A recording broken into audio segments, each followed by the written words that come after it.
What up, Fort Worth family? It's Big Boss Fabo back with a video for the channel, man. I'm back with an EWU Explore With Us reaction, man. We're reacting to how does she lose her body parts in your house, man. This actually posted 2 weeks ago.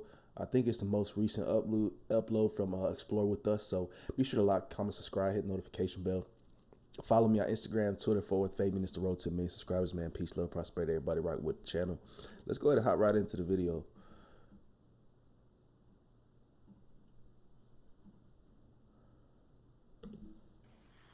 No, it's a body. It's a body. From what I can tell, it looks like an arm. Yeah, that's what I've seen, with no head. I'm freaking out. You're fine. I'm going to pull over and I'm going to stay with you. Okay? Whoa, whoa, whoa. Her voice is already shaky. I never seen something like this. On August 20th, 2020, officers responded to this bone-chilling phone call. At 5 a.m., they swarmed the Sugar Creek Bridge, and upon arrival, they were taken aback by the ghastly scene before them. What had momentarily been mistaken for roadkill was a deceased, middle-aged woman. Most disturbingly, her head was gone. At the same time that police were working to make sense of what might have happened to their headless Jane Doe, Indiana resident Michael Parks was making a 911 call to report his wife, Hope Parks, missing. Hi, my name is Michael Parks, and me and my wife, we kind of got into an argument Tuesday, and I haven't seen her, and I'm getting worried. Okay, what's her name? Hope, somebody picked her up. She got into a car with somebody, and they left. It was either a silver or a white, like, Honda Civic. Following this call, a sergeant from the Crawfordsville Police Department briefly spoke with Michael over the phone to get a description of his missing wife. Michael described a few of Hope's tattoos, one being a heart with his name on it. After police inspected the body's tattoos, Michael was instructed to immediately make his way to the Crawfordsville Damn. It's a match. Police Department to speak further about his wife's disappearance. Only when he arrived at the station was Michael informed that the headless woman they'd found that morning matched his description of his wife.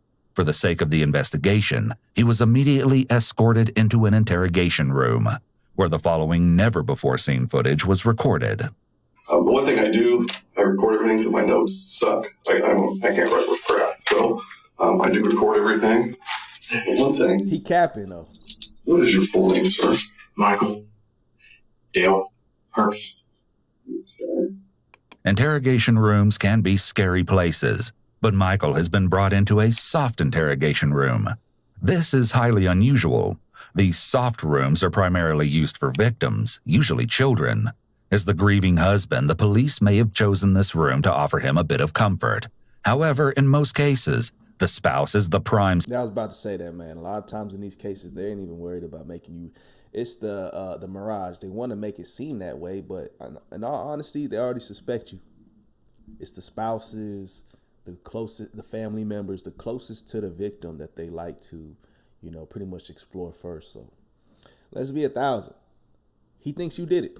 Suspect until they're cleared. If the police do suspect Michael, the choice of a soft room could then be an attempt to put him at ease. As well, the detective is making sure to alleviate any of Michael's possible concerns by telling him that the recording is for the detective's own notes. What'd you call the police department about? I'm worried about her. You're worried about your wife? Yes. Okay. Why? What's going on? I mean, what's... We've been arguing over my son for the last couple months. Okay. He's in and out of drugs. Can't keep a job. He brought drugs into the house. I kicked him out. I don't want him there. She wants him there. It got to the point where I told her to choose between me or him. One of us has got to go. Well, he left. She's been wanting him to come home. I say no. He got a speeding ticket and the proof of no insurance or whatever they call that. He has the car. It's his car. It's in my wife's name. Oh, okay. But he paid her for the car. He never took the title. I told her to give it to him, cancel the insurance. She never did. So that's how the argument started. In just the first few minutes, Michael has made several assertions that indicate possible control issues. And I was additionally going to add, he's made several statements that would actually give him probable cause, right? So a lot of the things, I'm already assuming that the officer's already assuming, pretty much taking what he's saying into account, and obviously he's dissecting it. There's some things that he's already assuming that, or trying to associate as evidence or statements to use against him. Well, he said several things that they could associate with probable cause. He cited several instances where he's told his wife what to do rather than communicating and making decisions together. She texted me, asked me if I called the insurance. I said no. I said I haven't had time. You can read it. Okay. Let's see.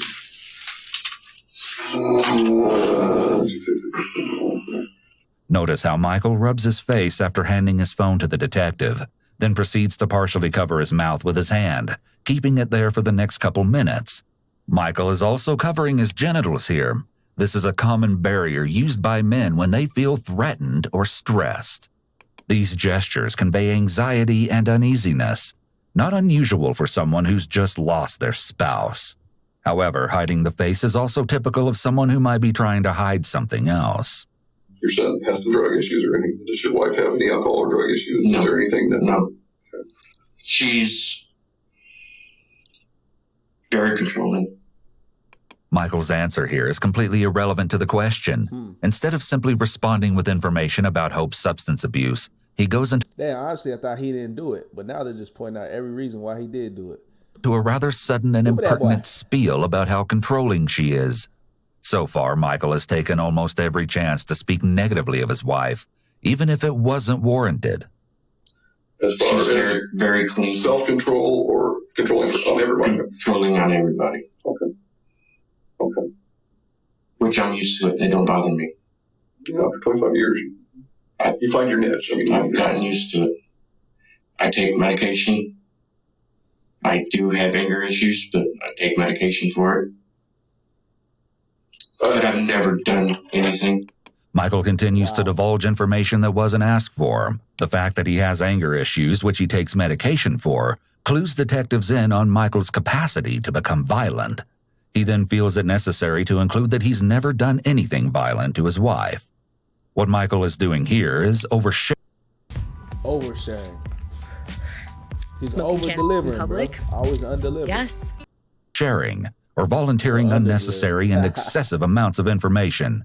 Oversharing is, more often than not, a nervous attempt to convince others that one is being open and honest. However, as you can see here, it often has the opposite effect. It's entirely possible that Michael could be oversharing to alleviate anxiety, as some people tend to do. Okay. So nothing controlled substance, no Xanax or anything like that. Okay. Now, and granted, it's what all families do as well, especially if you're arguing over a kid and stuff. I want to hurt him. I hate to say this and have it on recording, but I do. I want to hurt him. That's why he had to go. Michael doesn't even let the detective finish his question before he goes off on another tangent. This time, he derails the conversation to the topic of his son, John. Admitting to something less egregious in order to appear completely transparent is a common tactic used to gain the trust of others. Would she confide in him or your daughter? Yes. Or Him. okay. Me and my daughter are real close. Her and John are real close. She'll do anything for her, which that's what makes me mad. Michael clearly possesses a considerable level of bitterness toward his wife concerning how much she dotes on their son. Not only that, but up to this point, Michael has centered the entire interrogation around how toxic he believes his wife and son are, painting John as the problem and his wife as an out-of-control enabler. Additionally, the way they found the body, right? Decapitated. Dismembered.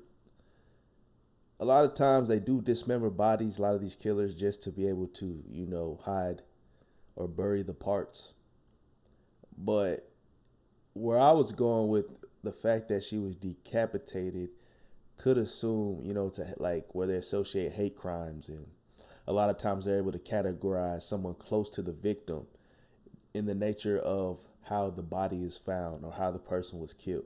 If it's like 70 times a person was stabbed, you know that there was some type of anger or some type of resentment. So a lot of times the feds are able to tie a family member to it, somebody personal, somebody close that had, you know, so much rage and anger towards the victim. But when you decapitate somebody, I'm not sure if it's you trying to hide certain parts of the body or you was just that upset with that person that you wanted to do the most.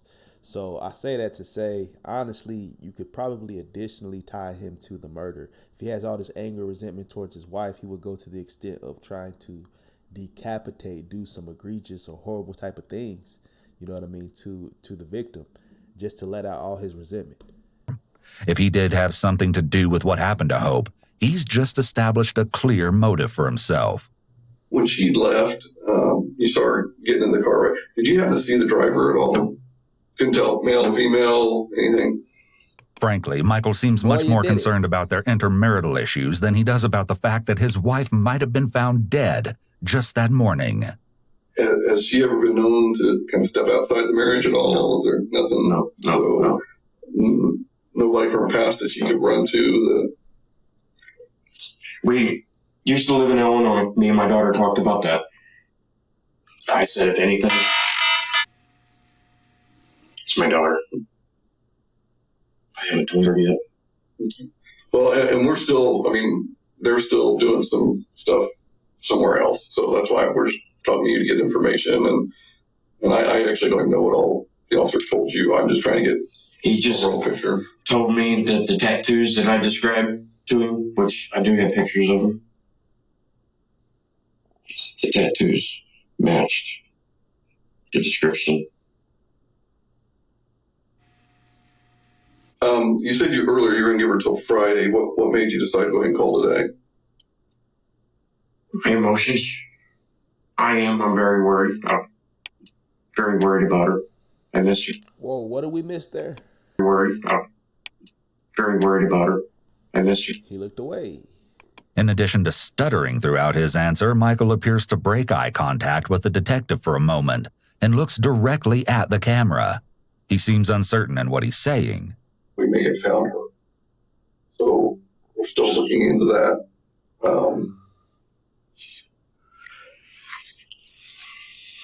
Before now, Michael has been informed that the tattoos found on the headless woman matched those of his wife.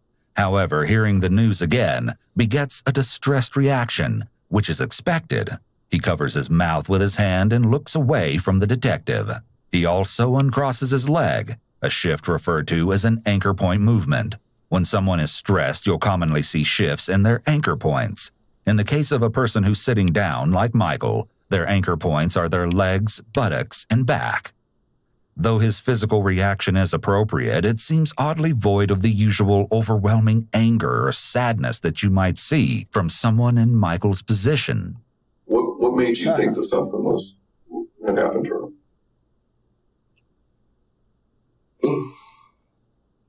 I think it's just stress. I didn't think anything happened to her. It's just worried. I wanted to know where she was.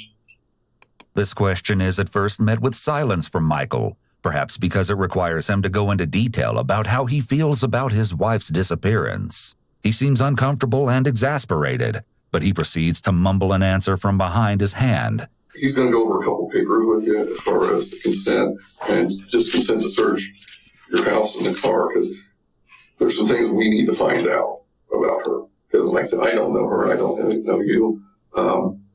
Because we need to find out how she got search her car. Yeah, but I'll go ahead and let him fill that paperwork out. I'll step outside and I'll try to get some more information. Michael's body language is very important here. At the mention of needing to search their home and car, Michael begins to noticeably fidget. He rubs his face and his leg begins to shake, though he seems to catch it and get himself back under control. Michael is then left alone in the interrogation room for the next few minutes. He changes positions and fidgets quite frequently. At one point, he even puts his head in his hands. These gestures signify stress and uneasiness. What we'd like to do is be able to get consent, and we'd like to be able to get that from you. Is that something you'd be willing to do? I've been getting paid $1,000 a month, if not more. just from this app on my phone. I can bring you the car right now if you want. Normally, a search warrant is required to search someone's property. It's common knowledge that in order to obtain a search warrant, police must have probable cause, or specific facts that would lead a person to believe that evidence of a crime is located on someone's property. However, it's a lesser-known fact that police can simply ask an individual for permission to search their property. The owner's written consent is just as valid as a search warrant, and officers will often try to garner consent to search from the suspect first, especially in time-sensitive cases, as it saves them a lot of precious time and resources. Okay. I'm going to go over this with you, okay, sir? Are you able to read and write and understand the English language? Okay. So, Note how his hands are positioned. When a person feels threatened or stressed, they'll sometimes subconsciously take up a position that protects or covers their vital body parts. Given the circumstances, he has plenty of reason to be anxious that could have nothing to do with guilt. He might simply be displeased with the idea of strangers rummaging through. Bro, at this point, he know he been figured out. Like, he knows he's been caught. Like, it's not even a question, bro. You can tell by the whole movement, the gestures, the persona. He's like, oh, damn. Through. Oh, my God. And taking things that belong to his possibly deceased wife. But he nervous. would you like you need a bottle of water or anything? Okay. Also, Michael's shakes are likely spurred on by intense levels of anxiety and shock that he's experiencing. Shaking is a common physical reaction to bad news. During this break in the interview, CPD officers made a beeline for Michael's residence to execute their search. They scanned the exterior of the property before thoroughly searching the inside of the Parks home for any clues as to where Hope might have gone on the night that she disappeared. What they would find in and around the Parks property would only raise more questions about Hope's disappearance. Questions that detectives hope Michael can answer for them. Following the break, detectives bring Michael back into the interrogation room in hopes that he may shed some light on their unexpected findings. Do you know of anybody that would want to hurt her?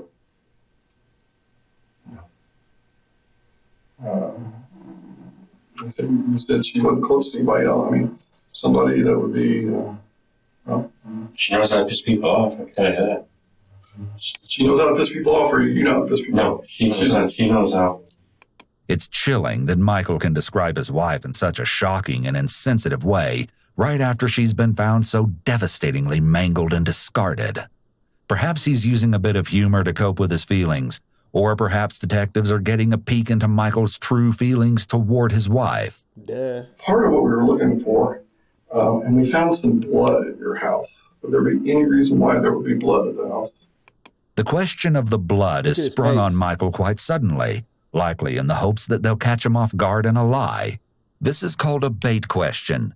The detective will carefully observe Michael's behavioral responses to this question. Me? I cut myself. I finger. I smashed my finger. There was some blood located in the garage. That would be when I smashed my finger. I was doing the transmission. He capped. And you say you saw the motor and stuff in there, didn't you? Mm-hmm. See the truck? It's a badass truck. The remark about his truck seems completely inappropriate given the circumstances. However, it's not uncommon for someone who's experiencing high levels of uneasiness to make out-of-place comments in a subconscious attempt to escape the situation. So this is kind of where you need to kind of step up to the plate and tell us what happened. It was at your house, but something happened to her. Not with me. There's nobody else that could have been. I don't know what to tell you. Michael simply shrugs off the detective's theory that he somehow took part in his wife's murder. A person in his position would typically react with some measure of shock or outrage at such an accusation. Wow. Oh Michael, on the other hand, doesn't... How could you accuse me of such drasticness? That's how you should have reacted. You know what I'm saying? Like, oh my God. How could you say I could do such a thing? That's what he should have said, bro. Oh my... and even seem interested in what they found inside his home or what the findings could possibly mean. Saying I did something? Yeah. And we're just trying to figure out, I mean, obviously, you're not a bad person. You work. You've got He not a bad person. Huh? 2 kids with her. You've lived a long life with her. This is a strategically placed pacifier since, if Michael becomes too upset, he might close himself off or request a lawyer. This would immediately end the interview. It's in the detective's best interest to keep Michael open and willing to answer questions. I didn't do anything. I swear to God, I did not do anything. Swearing to God serves a similar function as a qualifier here. It's used as an attempt to add credibility to a statement that's otherwise hard to believe. This is called bolstering. Well, part of it is, like I said, we went through the whole house. We found everything. The detective is intentionally being vague about what investigators found at Michael's home in order to gauge Michael's reaction before the big reveal. What's everything? Her. The rest of her. Okay. So What? her head. Wow. You know, we found everything.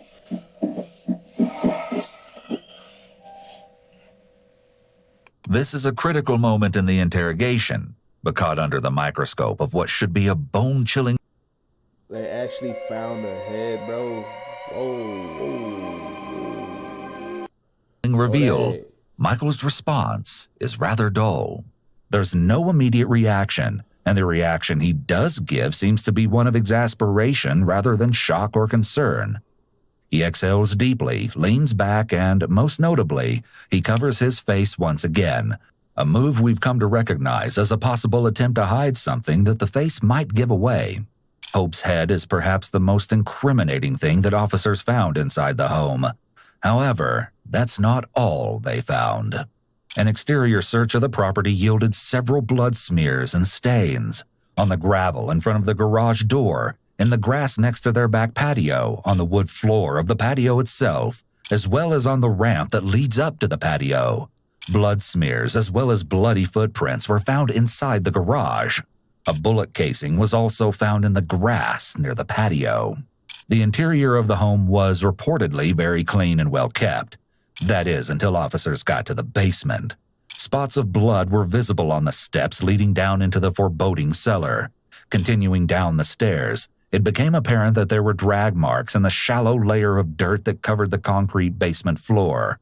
Large bloody zip ties and torn pieces of plastic were also found in several locations around the basement. Down there among the dust and discarded equipment, officers made the most unsettling discovery of the investigation: Hope's severed head.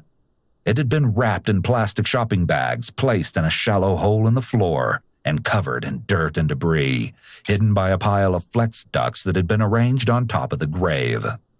Circumstantial evidence makes it apparent to everyone present that Michael had something to do with his wife's murder. However, there's not yet any physical proof that he is the one that hurt Hope. I don't get it, White. Let's continue. So, and obviously, you're not a bad person. You provided for your family. You've done. So what happened? What snapped? Here, the detective is suggesting a lighter version of events, that Michael simply snapped under the pressure of his controlling wife. This version paints him as a generally good person, maybe even as a victim himself. However, if Michael were to go along with this reasoning, he'd still be admitting to killing his wife. I know what you're thinking, but no, it wasn't me. I'm sorry. Who else could be?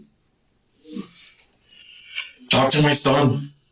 Michael has gone out of his way to paint his son in a negative light. Now he's finally come out and said what he seems to have been implying. He claims that his son John is likely responsible for Hope's death. I've told you we've had people come to the house. My neighbors know about it. Yeah, I've talked to him quite a bit today. But part of it too, you're telling your son, if he's screwing up, you need to step up to the plate. And if you screwed up, you need to step up to the plate. Yes, I understand. There's nobody that's going to hurt your wife like you would hurt her. And that's what happened to her. It wasn't me. No. Before Michael denies involvement this time, we catch a brief moment of hesitation, as if he's thinking about something before he seems to snap back. He then makes several sudden movements. He shifts his legs, buttocks, and back, all 3 anchor points that we discussed earlier. Michael's denial is rather weak, using one-word answers and looking away. An innocent person would be forceful and adamant with their denial when being accused of murdering their wife.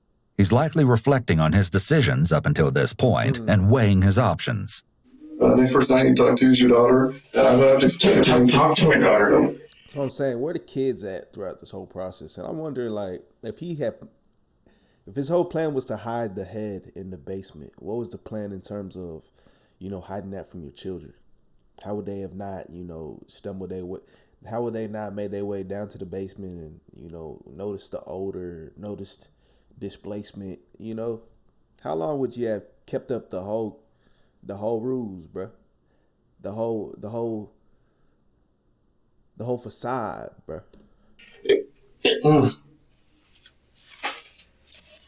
We'll have a seat, sir.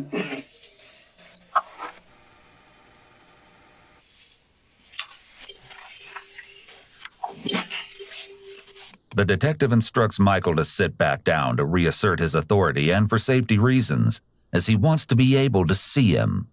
Michael's resolve is visibly wearing down under the pressure. Pacing is notoriously a nervous act, an effort to release nervous energy and ease mounting tension. Something happened to her that night, and something happened to her at your house. You were the only one there at your house that night. I guess this is the part where I need a lawyer, because you're not listening to me. To invoke one's right to an attorney, the suspect should unequivocally declare that they want to speak to an attorney. However, if the suspect gives a more ambiguous remark about obtaining counsel, most courts require the interrogator to inquire further to clarify their desire. Michael has not yet stated clearly that he wants legal representation. I guess this is the part where I need a lawyer. Therefore, detectives can legally continue to question him, but ideally should have clarified if he was requesting counsel or not before continuing. Otherwise, they risk the rest of his statements being inadmissible. I'll answer your questions. I'm just saying I didn't do this. Okay. And you can ask me this 100 times, and I'm still going to tell you I did not do this. You're the only one at the house.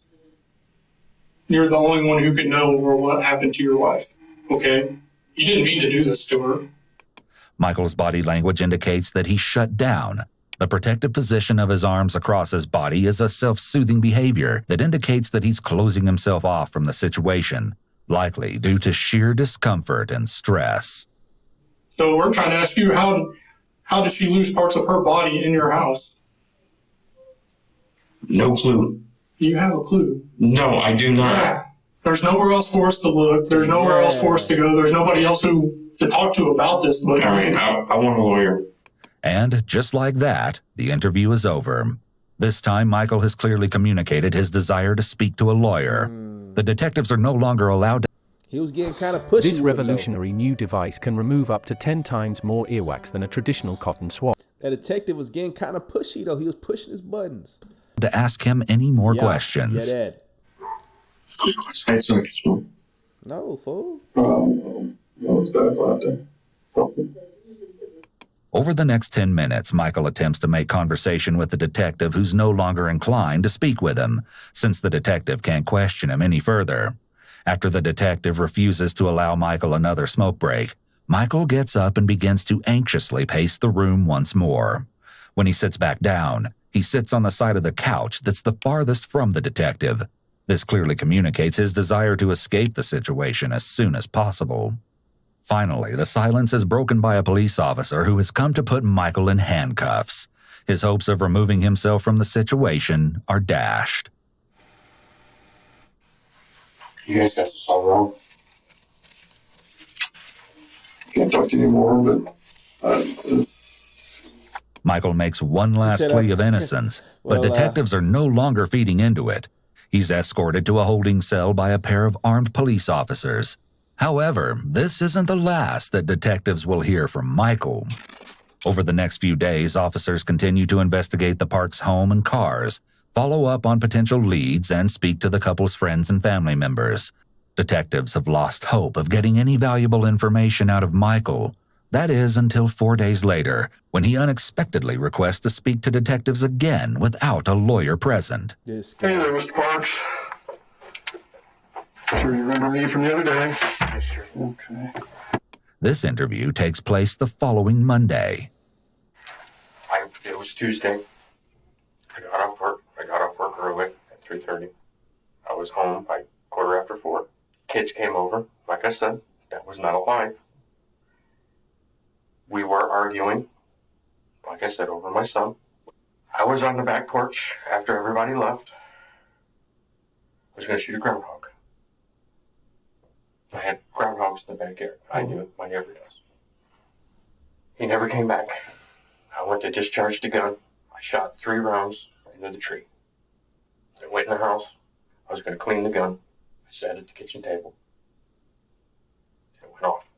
There was still 1 round in it. That's full. He capping now. She hit the floor.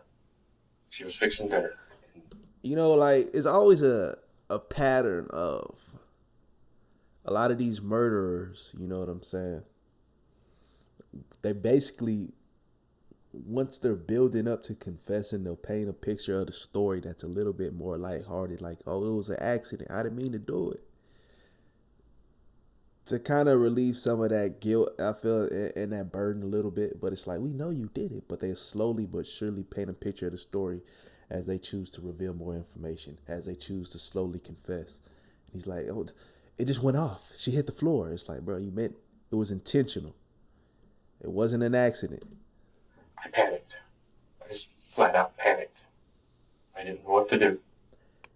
In the state of Indiana, accidentally killing someone doesn't make a person guilty of murder. To be considered a murder, the prosecution must prove that the killing was intentional. Therefore, if detectives accept Michael's version of events, then the most Michael can be charged with in the state of Indiana would be reckless homicide. Even then, in order to win a reckless homicide charge, the prosecution would have to prove that Michael was acting recklessly, and that his recklessness somehow led to Hope's death. There was blood everywhere. To cover it up, I picked everything up. I cleaned the mess up. I put it in the garbage. Everything else is just kind of a blur. If Hope's death was an honest accident, it doesn't make logical sense that he would try to cover it up. Typically, when someone has accidentally hurt another, especially someone they love, their first move would be to call for help or to take some action to try to save their life. Right. Michael, on the other hand, didn't even try to correct his supposed mistake. To make matters worse for detectives, Michael's story not only features unlikely details, but also missing details or blurs that detectives have to uncover. His recount is seeming more unreliable as it unfolds. What do you do after that? I sat there and I cried. I thought about everything that was going on with fighting, with John, with the gun. Nobody was going to believe me. Michael has gotten to what is supposedly a very emotional and traumatic moment in his story. Therefore, it's odd that he recounts it with little emotion. His lack of emotional reaction over the course of the interviews is noteworthy. I didn't know what to do. I'm sorry I lied. No, that's fine. Now here's a chance for you to tell us what happened. So she's on the floor. You're upset, obviously. What did you do at that point? I wrapped her in a tarp and took her down to the basement. I cleaned everything up. By telling detectives how he moved the body and cleaned the scene, Michael might have just unknowingly admitted to tampering with evidence. Even if he does secure himself a lesser murder charge, the prosecution could potentially use that information against him to get him more jail time. When you took her downstairs, you said you wrapped her up in a tarp. What was the blue tarp? Michael covers his face entirely with his hand, and his voice breaks as if he's crying. It doesn't seem that there are any other indicators of genuine emotion, though. No sniffles, tears, or heavy breathing. If this is an attempt to feign sadness, it's a rather lackluster one. It's more likely that this performance is an excuse to hide his face, which Michael has proven to do when he's lying. I know about guns and what people tell me, so I'm just regurgitating information as far as... That's the only gun I've ever fired. Okay. The closer you are to something or somebody, you get more residue, and the further away, the less residue you get when you fire the gun. So she seemed to have some residue around the entry wound. So that would indicate that the gun would be closer. Well, boy, they got it broken down to a science. It's a thing. It's too the feds is too calculated. The police force, all these guys, it's too calculated, man. The technology, the research, just the education is vast. You can't even, I don't even think you could really, a lot of the killers and stuff that get away, I don't even like to put it in this context, the top tier killers or the people that get away with murders, like, it's rare to see. The ones that have gotten away, really started in the past. You want to talk about like the Zodiacs and like even like the Golden State Killer or whatever his name was, just more recently got caught. A lot of the killers or the murderers that got away with the crimes was back in the day where technology was insufficient to where they couldn't connect the dots. Nowadays, you ain't gonna get away with much. There's too many cameras everywhere, too many ways, shapes, forms, facets in order to track down evidence, witnesses, obtain statements.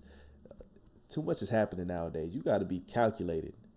Not to encourage anybody to do anything of the sort, but you see what I'm trying to say? This single piece of evidence puts a rather large hole in Michael's story. If Michael can't bridge this gap between his story and the evidence, it would be nearly impossible for Michael's attorneys to prove that the shooting was accidental. And for me to be able to help, I gotta know your side. I don't know how close she was standing. I know that she was getting ready to fix dinner. That's all I know. And I sat down. I had the gun in my hand. That's when it went off. I'm telling you, I did not do it deliberately. Michael likely knows that he's in a deep hole right now, since his assertion that he didn't deliberately shoot his wife isn't said with much conviction. On the contrary, it seems there are notes of desperation in his voice. He needs detectives to believe his story, yet he's likely very aware that his defense of "I don't know" isn't helping his case at all. The doctor and the gun shop, he actually put in his report that it was a contact wound, which means the barrel was close to the skin when it went off.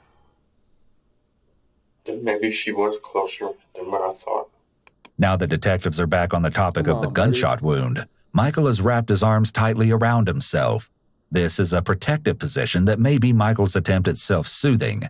It's clear that Michael is uncomfortable with this subject, very possibly because he doesn't have an answer for it. So if you're at the table and she's at an angle, Can I get some water? It seems that Michael might be asking for some water to create a break in the conversation, perhaps to buy himself time to think of a sufficient answer to the detective's questions. There's going to be two schools of thought on this. One, somehow you tragically shot her with the muzzle of the gun touching the back of her head. Or two, there was a disagreement, there was an argument, and a snap.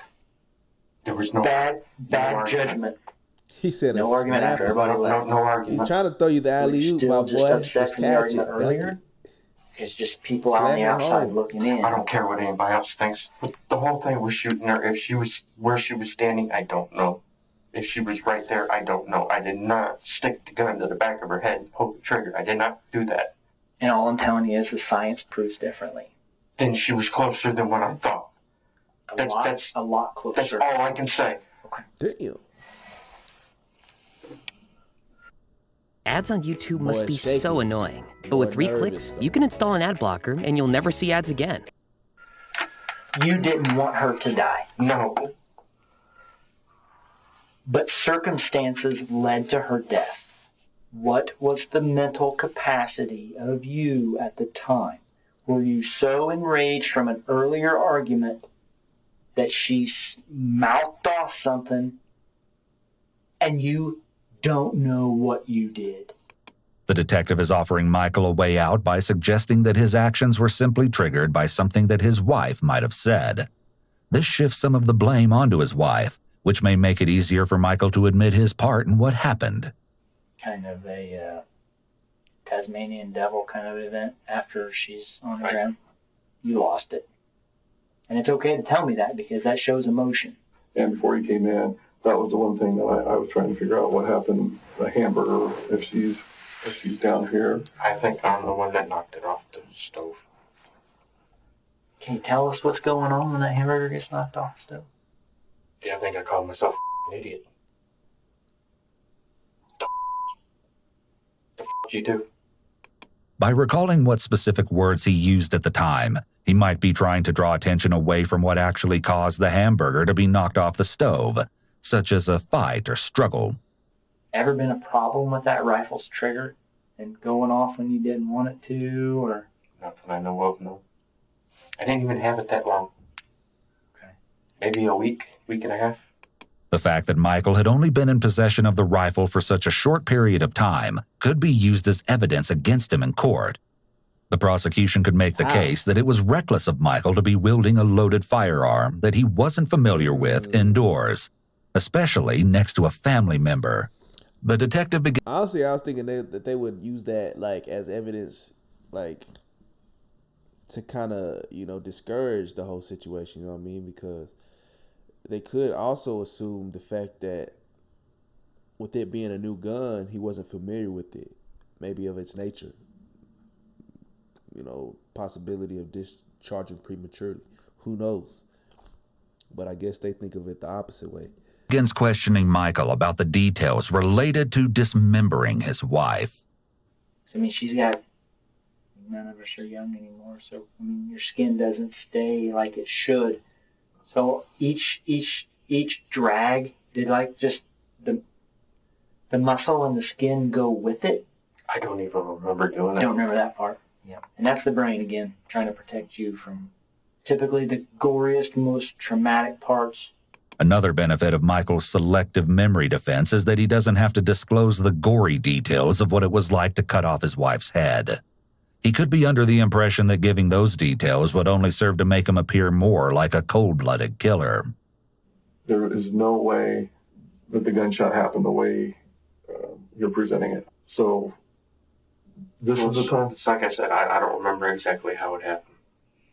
I'm telling you, I did not do it on purpose. Didn't kill her on purpose or didn't shoot her on purpose? I didn't shoot her on purpose. The detective's question implies that Michael might have intended to shoot Hope without intending to actually kill her.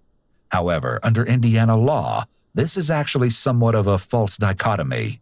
Murder in Indiana is classified as any killing done purposefully or knowingly. Here, knowingly means taking action without the specific intent to kill a person, but nonetheless with knowledge that death is substantially certain to occur. Since the evidence from Hope's autopsy proves that Michael shot his wife at point-blank range, even if he didn't exactly intend to kill her, Michael could still be convicted of murder simply because he was knowledgeable that such an action would almost certainly result in her death. It just happened. So, in your opinion, would you call that just recklessness? It was just, I mean, because if you've got it up in the air, nobody's going to say, well, I mean, you couldn't have shot her if it was laying on the table facing down the hallway. Reckless, yes. Unbeknownst to him, under Indiana law, Michael has just admitted to reckless homicide. The conversation we were having at the time was over John. With the insurance, the car insurance. Because she lied to me over the car interview, insurance. Michael claimed the insurance was a cause of an argument. She told me that she was going to cancel the insurance. This detail makes the circumstances surrounding Hope's death much different. He's admitted that he and his wife actually were arguing at the time he was in the kitchen with the gun, whereafter she turned around and walked away. This version of events shows an obvious motive and opportunity for Michael to shoot her in the back of the head. It makes you wonder what else Michael has lied about thus far.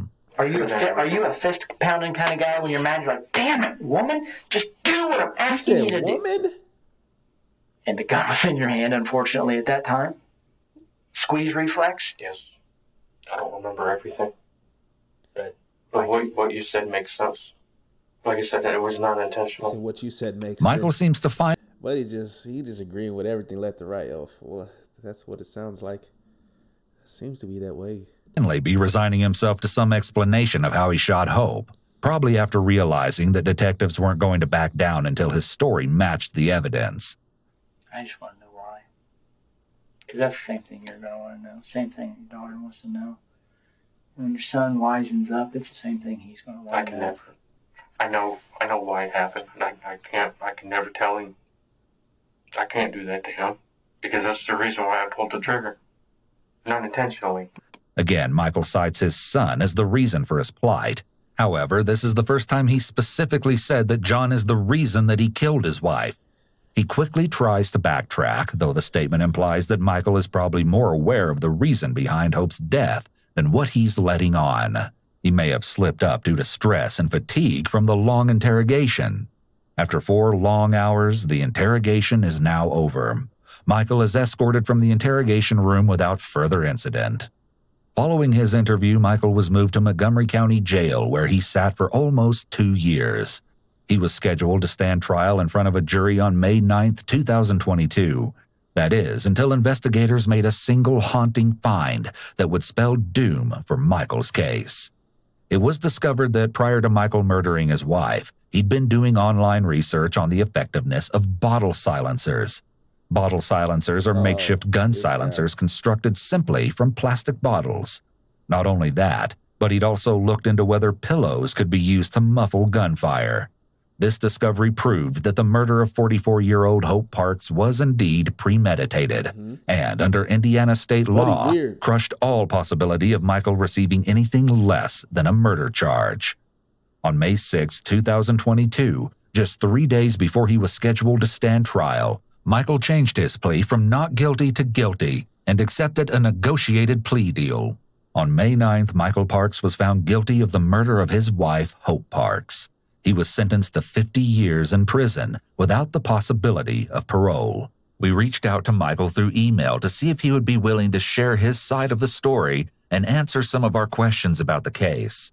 At first, we didn't hear back, but when Michael finally responded, he stated that he would only participate in a discussion if we met his list of demands, including $300 to be put into his commissary account and for a fan and a television, specifically 36 inches or more, to be shipped to his facility. We did not agree to any of these terms and are still waiting to hear back if Michael will speak with us. Michael is set to be released in 2070 when he is 94 years old. Hell no. That right there is how did she lose her body parts in your house? Wow. So they pretty much put the statement as a title of the video. Let me know y'all's thoughts on that one in the comment section below, man. Be sure to like, comment, subscribe, hit notification bell, follow me on Instagram, Twitter, FortWorthFabian. It's the road to million subscribers. Peace, love, prosperity. Catch you guys in the next video. We out.